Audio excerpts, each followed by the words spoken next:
Welcome to Push Buffalo. This right here is the tour. Thank you so much for coming this afternoon to learn what it is that we do. We're going to be touring the Green Development Zone, which is really our place of practice. We call it a just transition in action, meaning all of the policy and organizing campaigns that Push Buffalo has and what it is that the community wants where they live. We show through practice what does it look like. Everything that we're going to be walking around and seeing today, you can touch it, you can have a really good feel for it. You can talk to many of the people who are our tenants, people that have worked on many of these projects, whether it's our housing construction, our green energy systems, or green infrastructure installations. So you really get to see that we are really thinking very holistically to revitalize and build community resilience in our own neighborhoods, and that real people have the real power to do that, and that every resident can be an urban planner and really get to tell us what is it that they want, where they live. And so that is what you're going to be seeing today, and so I welcome you again. Looking forward to our walk and talk.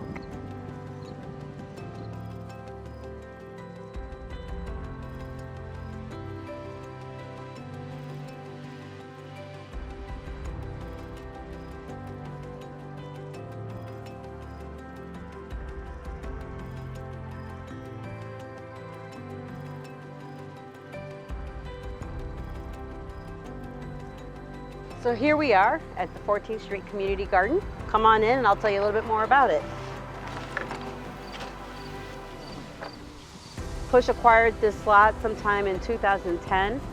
We decided not to build on it because we used it as a nursery for rehabbing trees. If you guys remember the big storm that we had, the October surprise storm where 30,000 trees were lost. So this was actually created as a nursery, and then we did a lot of planting. So we used that both as a workforce opportunity and again, trying to help our ecology.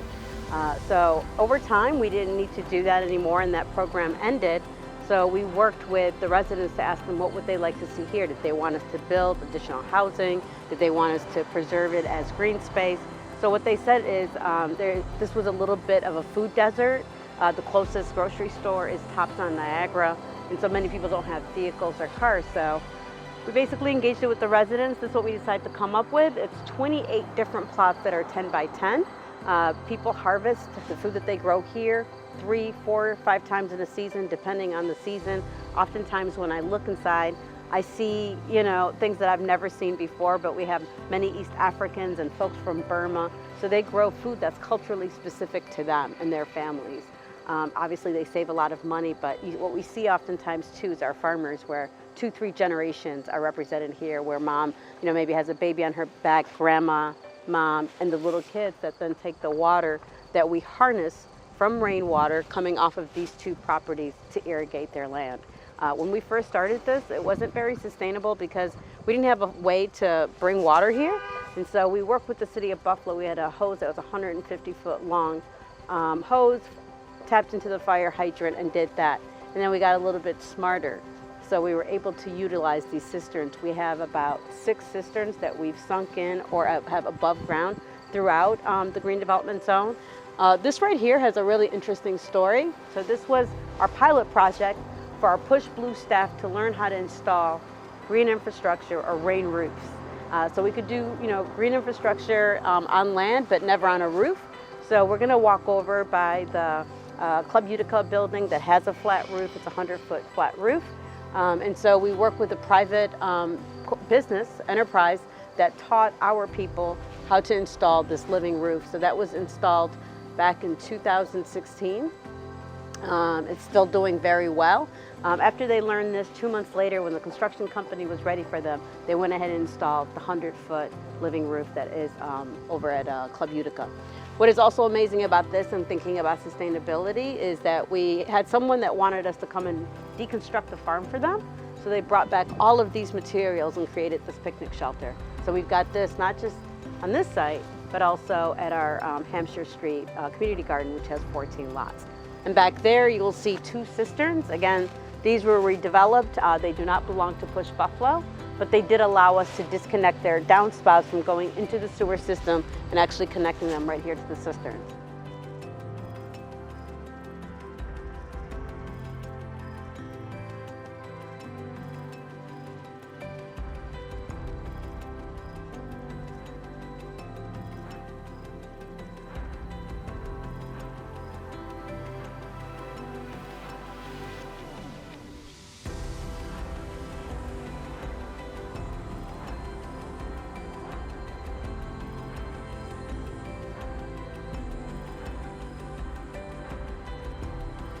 So we started by having 2 storefronts where it's a woman of color. Again, it's giving a new MWBE enterprises and opportunities to thrive. But many of the things that she offers are made for all kinds of different incomes, meaning it's very affordable. The products that she offers are things that members of the people, the community that have been here for a really long time could use and also feel comfortable walking inside, that this is for them.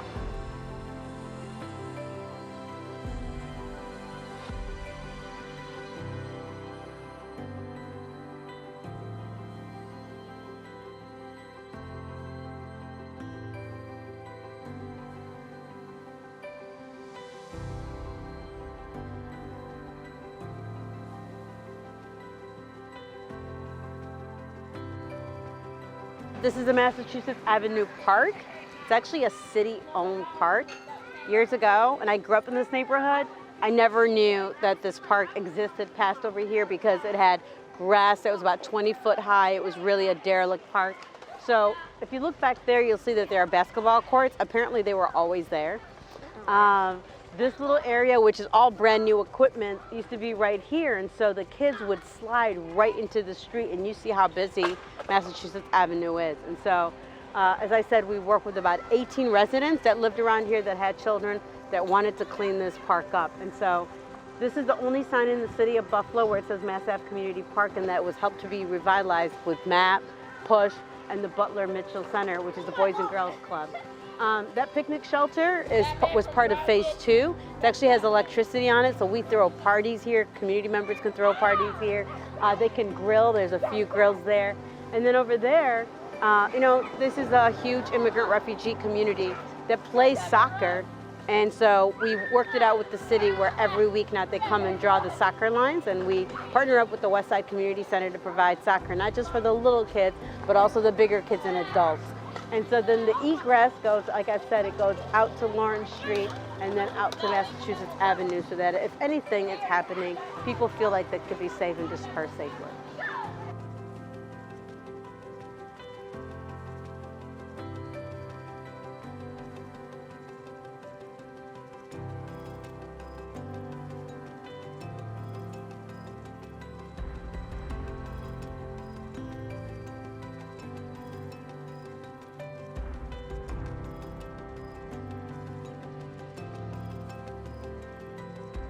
This was a home that we rehabbed. As you know, most net zero homes are new builds.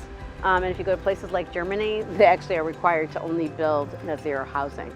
And so what that means is on an annual basis, it produces as much energy as it consumes, so it should set net zero. And so this was a practice run for us for several reasons. We wanted to show that you can rehab a house, that you can build a sustainable house, that we wanted to be able to train men and women from our neighborhood. So we had 43 people working with Youth Build and other organizations to get the trainees.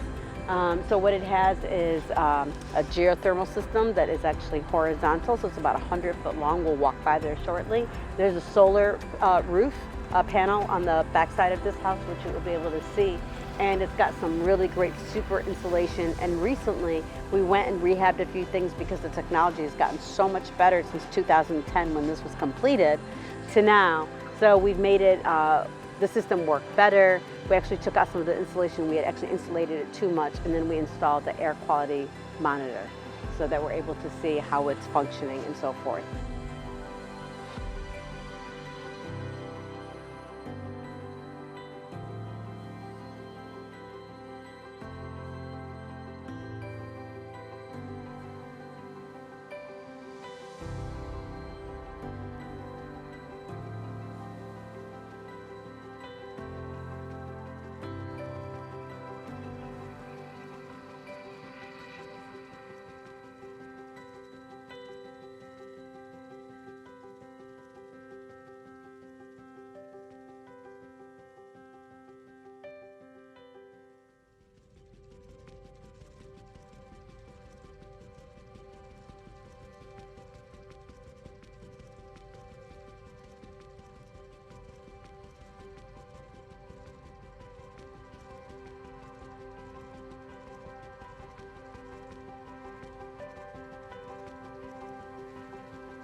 Feed Buffalo is renting this space out. It's of course affordable rental commercial space.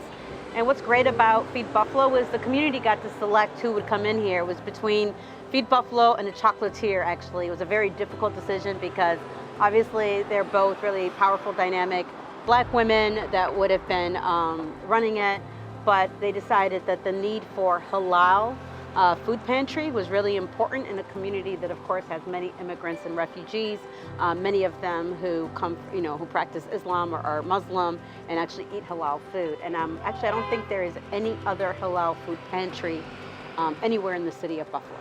So a little fun fact about 456 Massachusetts Avenue is that actually it was Push's first house that we purchased in the city auction, so through the in-rem process. And one of our co-founders actually put $500 of his own check as a deposit for this house when the community came with the plan to say that we wanted quality, affordable housing. So this was the first house that was purchased, not the first house renovated, but it became one of the first statewide applications that we submitted. And so it was actually rehabbed using workers from the community through a New York State home community renewal application.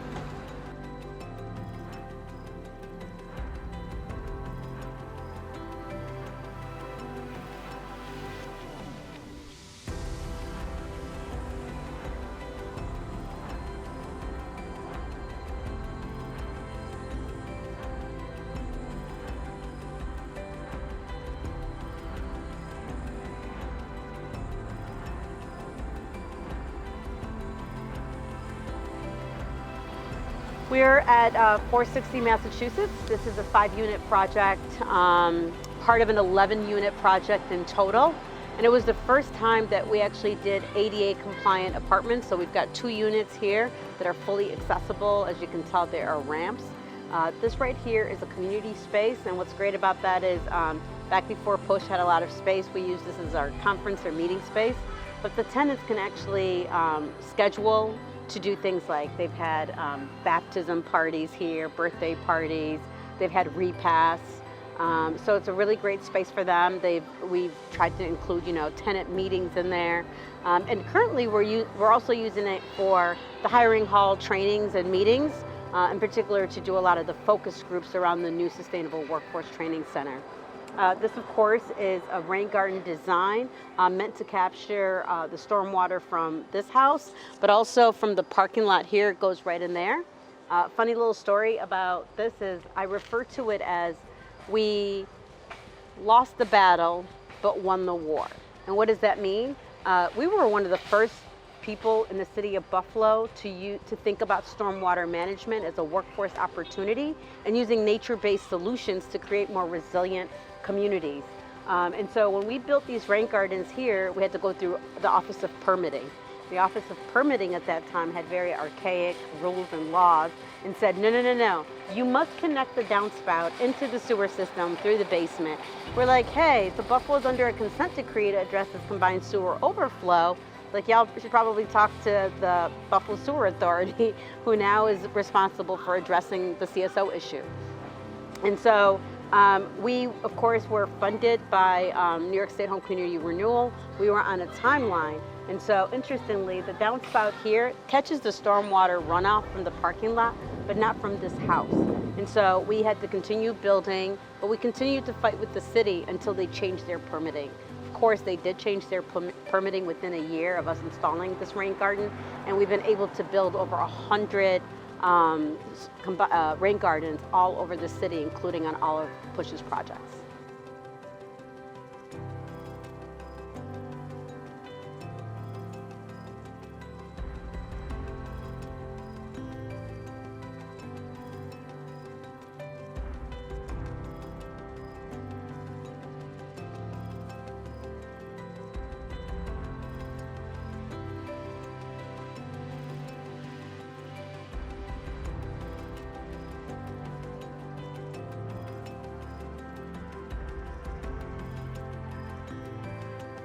So I think what's really great about Push is, we have this huge backyard, and we could have built another house on it, obviously. It's important, and the need to build affordable housing is critical in our community.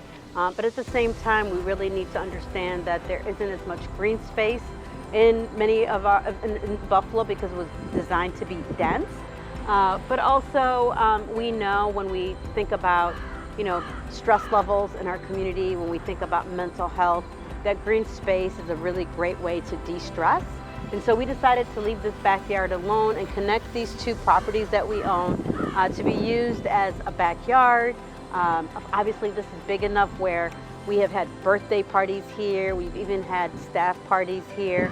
And it's a way for people to really build community. I think, with the fast pace and the fast nature of how we work these days, we often don't know our neighbors as well as we used to. This is a really great way, but also a safe way. When you think about children playing here, it's gated, but for also adults to come together and talk to each other and get to know each other better.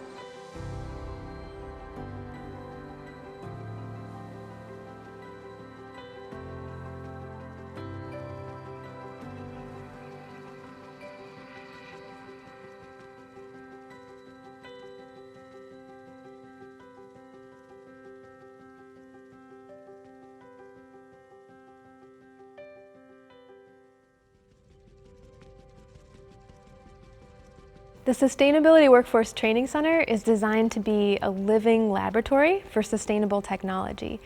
It's an accessible space within our community where we can teach people about sustainability both in a classroom and also in a hands-on setting so that they're working on real projects that affect them and their community. For people who've been systemically shut out from good green jobs, this is a really critical way for them to be able to access the jobs of today as well as the jobs of tomorrow. And for some people, it may be their first time seeing themselves in a sustainable career path that can help heal themselves and heal the earth. At PUSH, we say that the transition to a renewable energy economy is inevitable, but justice is not. So if we're replacing our old infrastructure with more sustainable infrastructure, but we're continuing the patterns of exploitation and extraction, then it's just another way for large corporations to make money, unless we do it in a way that centers justice. So when our community members can access good green jobs, it's an important piece of their economic justice individually, but it's also important to us collectively as a community because it's increasing our community control and our resiliency. It's also helping the entire industry meet the ambitious goals of the Climate Leadership and Community Protection Act that PUSH helped to pass.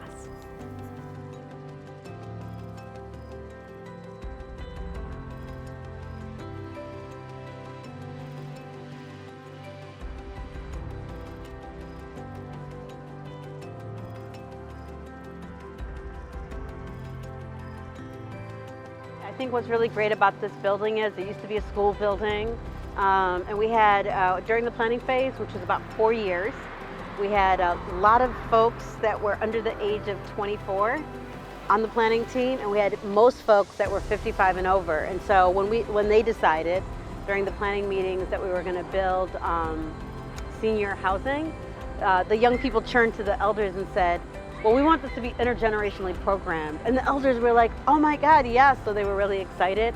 So a huge part of our design is thinking through intergenerational programming at School 77. So as you can see, we've got the little pocket park here.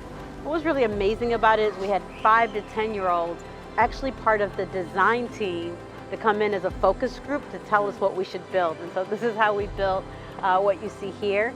Other kinds of really great things that are in keeping with the theme of intergenerational programming is that the gymnasium is programmed by Push Buffalo. We can do things from soccer games, we can do basketball games, obviously, track, but then during the day, our elders are also able to use it for senior yoga and Pilates and all kinds of other things. The community space, similarly, is a space that is very flexible to accommodate youth programming and adult programming. The other thing, of course, is for a lot of our elders who may have some mobility issues, to design this campus as much around their needs as possible. So, for example, having a ramp here, as well as stairs, making sure like they got to design where the benches would be because they wanted to sit all over the place. And this little zigzag that you see is like they didn't want it to be boring, so they can actually just walk around it. The kids can also use it as a scooter path, which makes it a little bit more interesting. And the other big thing that folks wanted is that they wanted safety was a big factor. So making sure that it was well lit no matter what time of day it was. And then for, some of us that ride bikes, it was really important. Many of the staff at Push Buffalo and people that visit us are here using different modes of transportation, which we of course love because it's greener.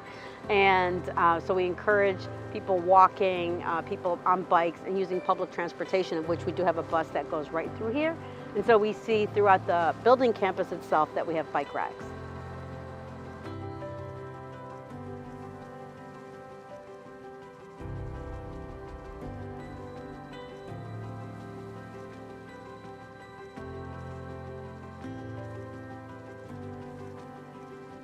So welcome to Push's offices. This is the upstairs portion of our headquarters at School 77. Over there you see we have a beautiful conference room that's very large. That's where we have our board meetings and larger team meetings. We have smaller conference rooms that accommodate smaller teams, and or when we're doing property management and other meetings with residents, that means we have the confidentiality, right? So more personable, more one-on-one. Over here, our maintenance team that does property management and property maintenance sit. Over there, we've got our tenant advocate. We assist people that are dealing with slumlords and other unlivable situations, even though they are not our tenants. So that happens citywide. Over here, we've got the Deputy Director of Movement Buildings office, my office. Right here, we have our development staff, including our equitable development planner, our fundraising specialist, and others. And we will keep walking. Of course, these are really beautiful. Highlights are, it's got gorgeous windows.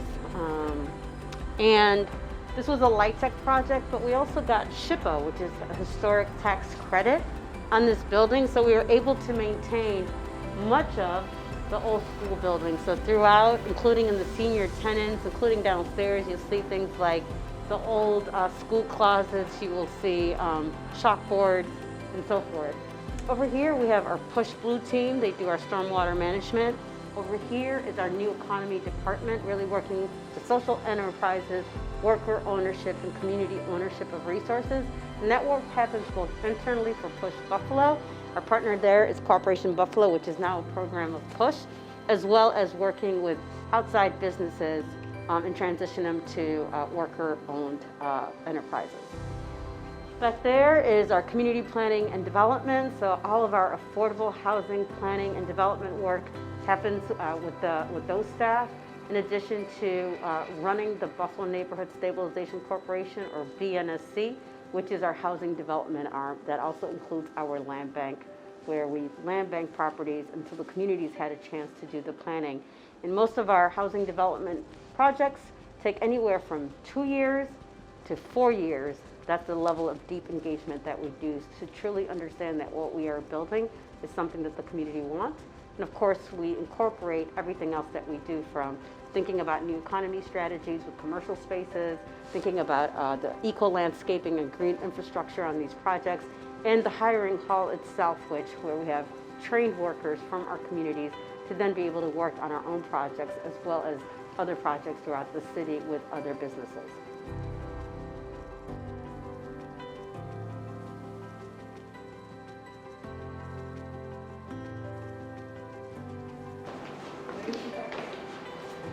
So now we're down into the sub-level at Push. I don't like to call it a basement because, of course, it's absolutely gorgeous. Over here we have our policy and strategy department. So this is where we do much of our statewide and national work, fighting for the 2 campaigns that we are currently in, which is climate justice and housing justice. So at the state level, we've won a major climate legislation that has put New York State in the lead as having the most comprehensive and, of course, equitable climate legislation in the world. We also have our finance department. That, of course, is the backbone of this organization. We do so much. If we didn't have, our great finance team and that helps to create the infrastructure and really hold up everything that we do, we could not grow at the pace that we are currently growing in. The other beautiful feature, of course, is that's why I don't like to call it a basement. Is they have these beautiful skylights in this building that let in so much natural light, especially in the winter time when we're all really just feeling, the muck of it all. To come here and to feel the sunlight, and it's always very warm, is really beautiful. Before COVID, the plants actually did very well down here. But over there, we've got our push green department. That, of course, is our weatherization, insulation, and new heating technology outreach education folks to help and assist everyday homeowners, especially our most vulnerable populations, transition to having more livable, comfortable homes. We, of course, also have our mother's room because we are growing Push family in this organization, and it's a really beautiful place. And more than a mother's room, it's actually a refuge room. So if you just need a little quiet time or downtime, it's a really great space to go into. So we had to get really creative with this space. Obviously, it didn't look like this at all. So this is our finance director's office, deputy director of administration. And this right here is part of Ujima's space. So this is where they have their shop, where they construct their set designs. Of course, we are going to see Ujima when we go upstairs. Another thing the community really wanted was, a space that looks terrible right now because we've had many events and it's been COVID, but this is a community kitchen, which means everyone in this building is able to utilize it, from all the commercial tenants as well as the upstairs tenants.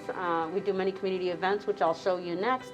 And so again, we see some more beautiful lighting. We've got gender neutral bathrooms because Push, of course, tries to be a welcoming space and respect everyone and create safe spaces for everyone.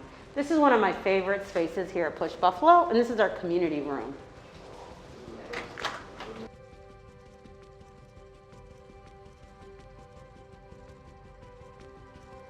This is the Push community room, probably one of my favorite spaces at Push Buffalo, and it's a very flexible space. We utilize this space for our large staff meetings.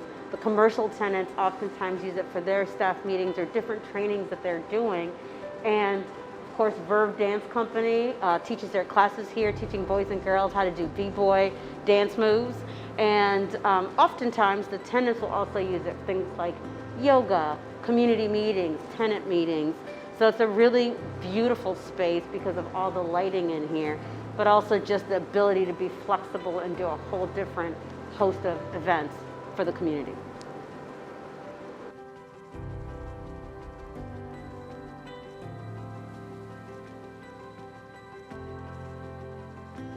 So the next space that we're going to see right now is the School 77 gymnasium. Normally, we use that space for youth programming, basketball, soccer, other activities. We use it for events for the seniors that live upstairs, but also we utilize it for community meetings. Of course, during COVID, we actually turned the gymnasium into a volunteer-run mutual aid hub to assist folks in our community with food distribution, healthy, fresh produce, and other things like household cleaning items, masks, as well as hand sanitizer. So come and check out what we did.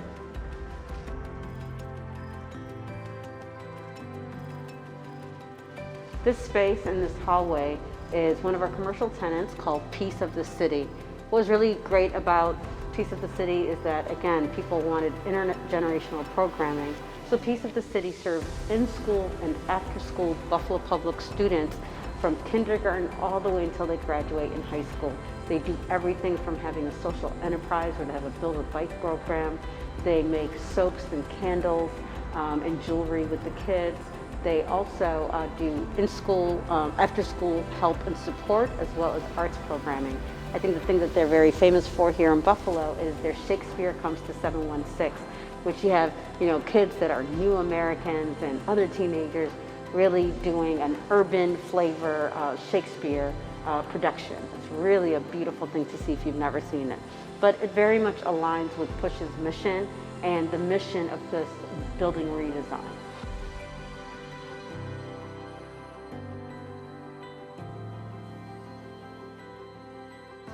We are now going to transition from Piece of the City to Ujima Company. It was very important to our community that the auditorium was preserved as a community performance space.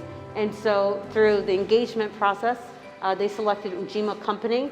And the reason for that is Ujima serves a very multicultural community, and the issues that they do regarding and how they use their art as a tool to build community very much aligned with us.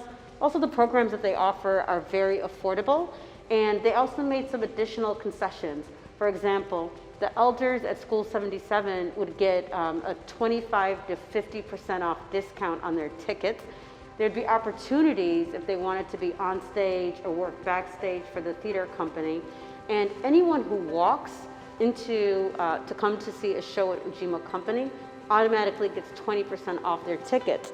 The other thing about Ujima, in keeping with the frame of sustainability and new energy systems, they are the only theater in Buffalo, New York currently that has 100% LED lights. What that means is they don't get as hot, they don't consume as much energy, keeps the building cooler, obviously. And we often partner with them to do a lot of our cultural organizing work, so it's embedding local artists into the organizing framework and the community building that we do. Yeah. Welcome to the rooftop patio of School 77. As you can see, this is not something that you can see from the outside, but this was designed to be a green infrastructure installation by using a rooftop garden method. So that's what you see right here. It's really beautiful, doesn't require a lot of maintenance. What I'm holding in my hand is right around here. It looks like brick, but it's actually made from recycled tires. And the reason for that is we have elders living here, so if they were to fall, they have something really soft to fall in. And then of course you can take a look inside to see how the green infrastructure installation works, is that it slowly dissipates down here and goes into the downspout very slowly, and it goes into our eco-landscaping that's throughout the campus of School 77. Now, if we actually go right up these stairs, what you would see is a 64 kilowatt community solar project. It's the first 100% community solar project in the entire state of New York.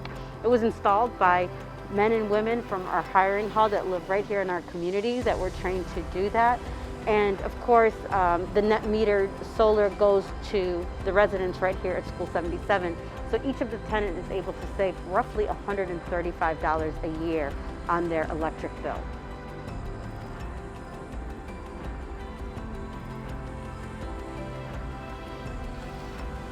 Thank you for taking the tour with us. I hope that you enjoyed it and learned more about Push Buffalo and what we are trying to build here, which is true community resilience and community power.